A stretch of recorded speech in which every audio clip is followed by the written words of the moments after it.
Hey, Judy. Hi, Lisa. Nice How crisp fall day. Ooh, that's the weather. weather? You Change the start with the subject. weather every time.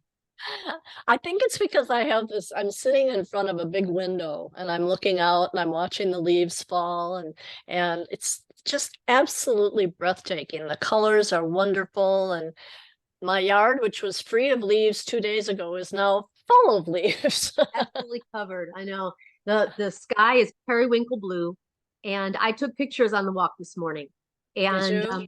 yeah, it was amazing. There was an amazing sunrise, and then the sun came through, and just that rich, warm yellow was hitting the yellow leaves, and it was yeah. So I'll maybe put those in some of my posts. I had Well, some thank you really for cool pictures. taking the time to pay attention to that, but I can close my eyes and see it.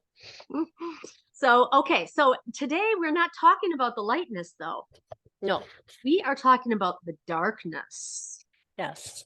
Yeah, so you Just as know, much a part of the experience as the lightness. it is. And um I personally have a really hard time writing when I'm down or depressed or feeling dark. Um, And I agree, totally agree. and that is a problem Mhm. because that is where it's a huge that's a huge problem. Writing is an incredible act of self-love. That is Yes. really the kernel that we are going to be harping on in today's episode. How writing is an act of self-love. And when you need that self-love, what are you doing? Uh, Why are you laughing at me? I'm laughing at the term we're harping on. We're not really harping exactly, but yeah, you made your point. Okay. I mean, really, I mean, that's what we're going to be focusing on. That doesn't sound nearly as No, it's not as dramatic. Let's harp. okay. Um, Yeah, I mean, both of us have been dealing with a number of different things lately. You've been dealing with loss and grief, and that Mhm, has been huge and heavy. And mhm, I've just been dealing with some stinky depression, mhm, and that's been really hard. mhm. So, And you're just not a depressed type person, so that's especially hard. mhm. And when I go through that, when I look at all my journals, I rarely have written over the years in times of darkness or I've just kind of waited it out Hmm. and, done, talking but I wonder if, if I would have used writing in my journal as a cathartic process, if I would have been able to move through those more quickly and more efficiently, more effectively with What do you think? greater, Have you answered that question for yourself? I think definitely. I Yeah, think I definitely. was going to say I think so I too, don't but think there's any doubt I think whatsoever. it's kind of like what you said when you least feel like writing is when you most need to write or you get the most benefit, not need or should, none of Yeah. that, but Hmm. just benefit to you. But Yeah. I think sometimes we think, oh, I don't want to write about that. It's sad or it's depressing or it's whatever, but it's your life. Well, and I And think I think it you don't want to write about it, but you also don't feel like writing. yes, No, yeah, it's not I even the agree. not even the topic you don't want to write about. It's just that you feel like not writing. And Hmm. because it is such a, I always go for a walk in the morning.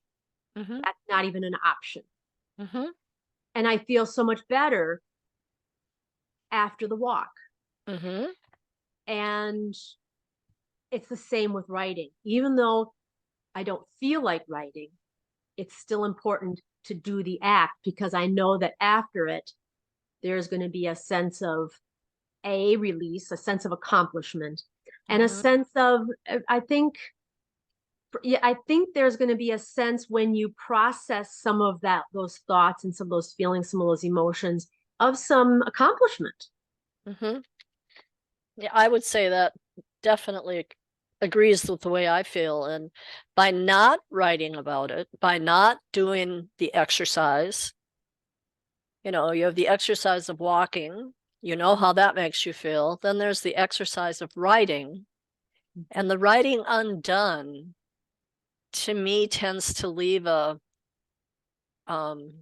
a negative taste, a bad situation. It's kind of like it's still there, but it's writing unexpressed, so it's not helping me. No, thoughts unexpressed, because I sometimes only really realize what my thoughts and feelings are when Mm-hmm. they're written down.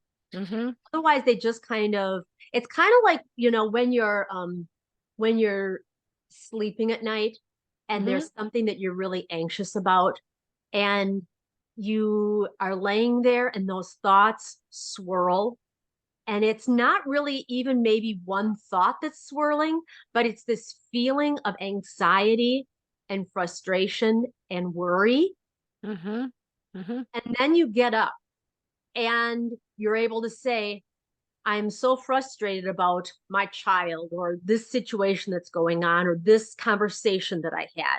You're Mm-hmm. able to put it in its box and go, Mm-hmm. and then I'll get up and get a drink of water, and then I can go back to sleep. Mm-hmm. It's Mm-hmm. same with writing. Mm-hmm. In our day, we have this swirl of thoughts and feelings that is just that undercurrent of what's going on in our day. And what we were talking about before, I think that affects our energy, our resonance, our frequency. Our frequency. Uh-huh. And it affects what we draw to us because, if you're dealing with a person that's down and depressed and hasn't expressed it and so on and so forth, they don't typically attract those people that are feeling up and Mhm. cheerful and moving forward. I mean, they actually can be put in the background by some people because they really don't want to deal with it. Mhm. And I think when you start revealing in your writing to yourself what that's about, it enables you to choose to present yourself a little differently. Not that you're being phony, but you're not feeling those feelings anymore. Or they're not, you're at a different place. You're Mhm. able to process those feelings when you're doing it um, in your journal, or in your daily morning pages, in the writing that we're encouraging people to do on a regular basis. Yes, I agree. And I years back, I went through a phase where I called it depression, and I actually sat down and did some very serious writing. And what I learned about myself, for me, and I can't say this is for anybody else, but this is for me, my depression is actually, if it's actually depression, I'm not talking about grief, I'm not talking about sadness, I'm talking about depression. It's unexpressed anger. Mhm. And if I can express that anger on the written page and get that out, I actually feel lifted. I feel lighter. Mhm. Mhm. And it may be inappropriate to express that anger any other way because perhaps the situation you're angry about or the person you're angry with, it would not be a helpful or curative thing to let go on them. Mhm. Mhm. But you also need to not carry it. Mhm. You said something about this to me earlier today when we were just having a brief conversation where you felt that um, there's another person in my life who's going through something hard for them, and you felt that I was taking that on myself Mhm. and trying to carry it instead of letting that person carry it.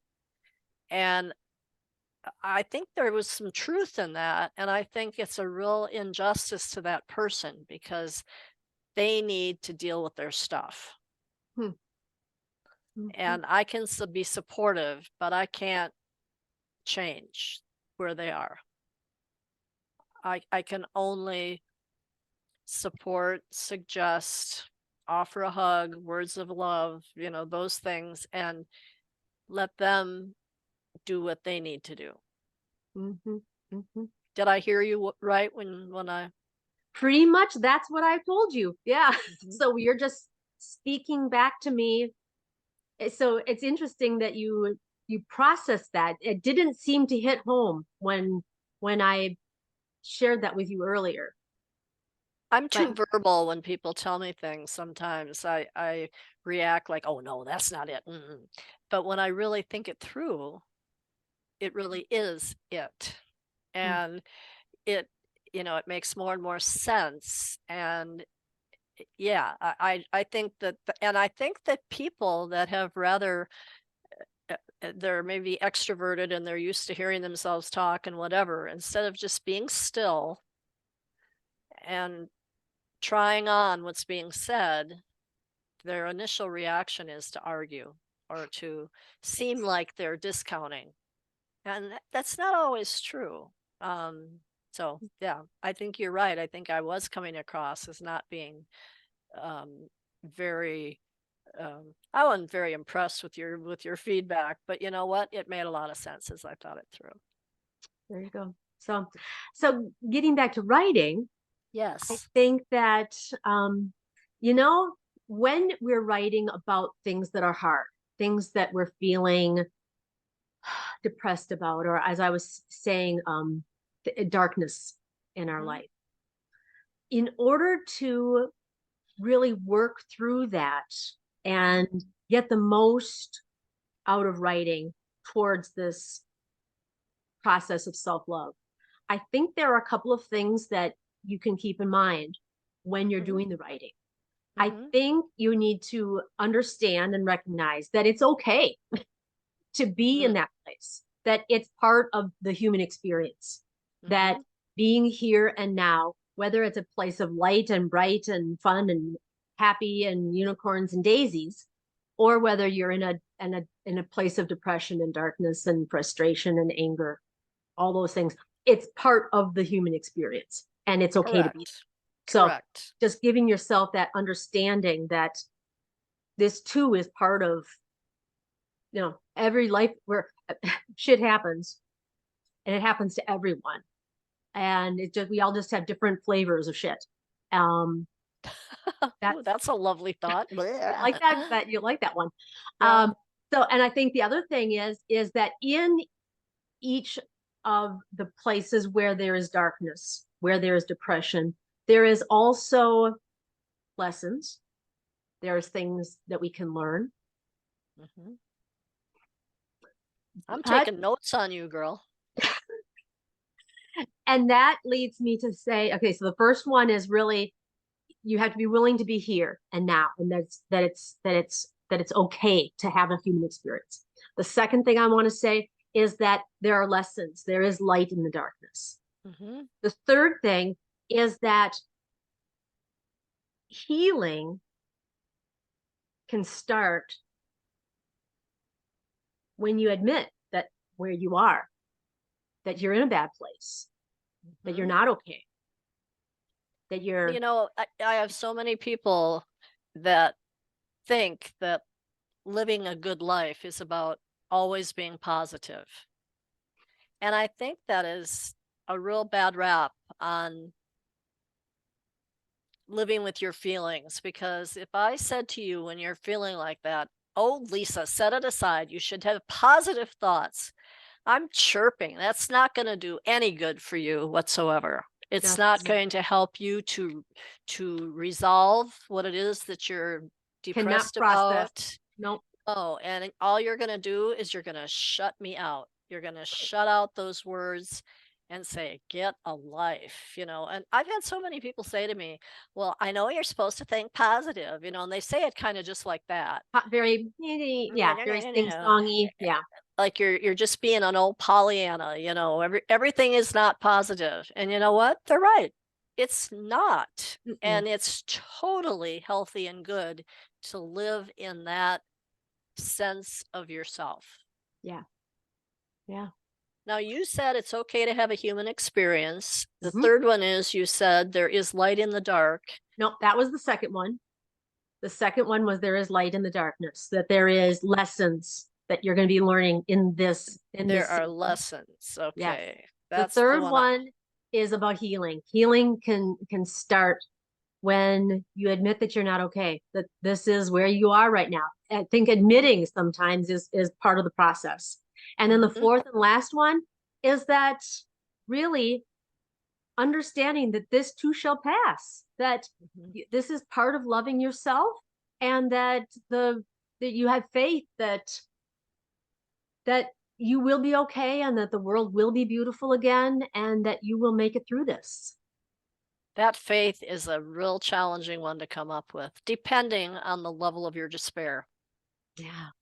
And I think it takes a person who's perhaps been through despair and recovered so that they have history with themselves to know that that's true.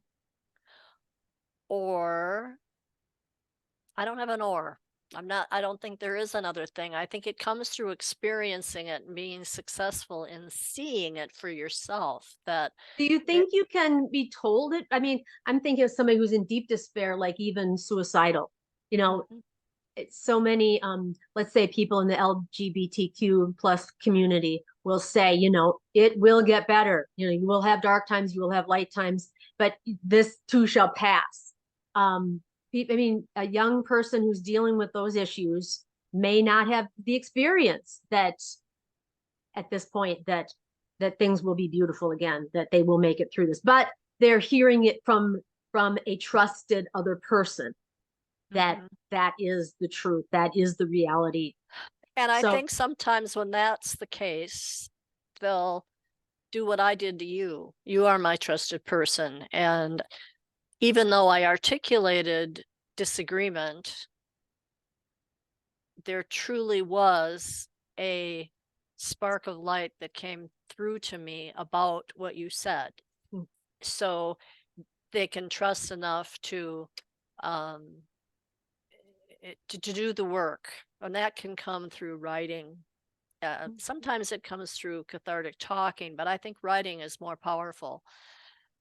Your example that you gave, though, one thing I think we all have to help people understand is that young person that's part of the LGBTQ, that I can never say them in the right order.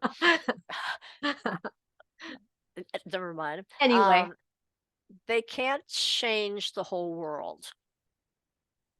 They can't change the way everybody else treats them or how everybody else responds to them.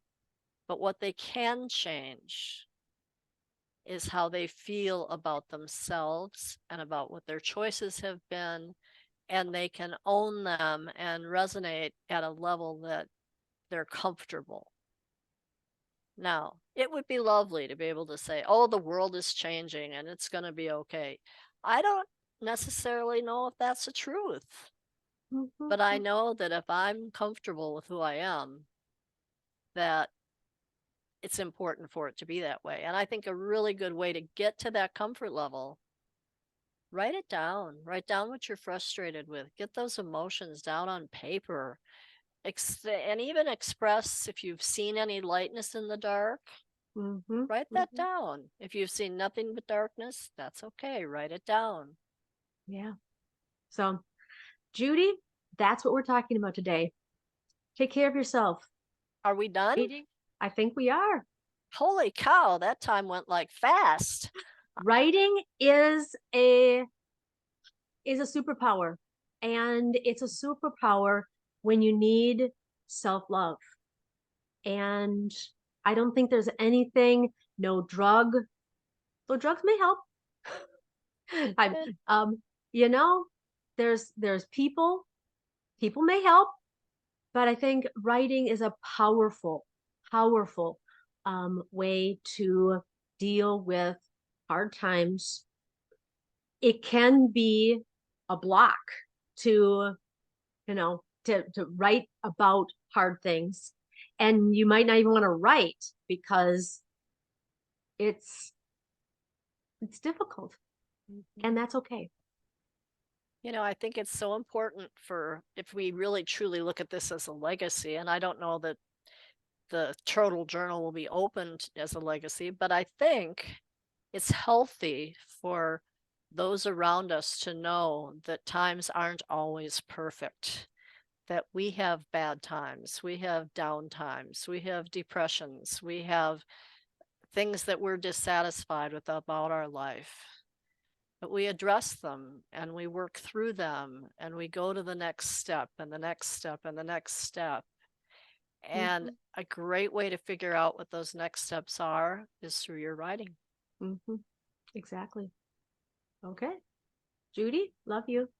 Great theme. I love it. I love you too. We'll talk again next week. I can't wait. Great. Okay. Bye-bye. Bye.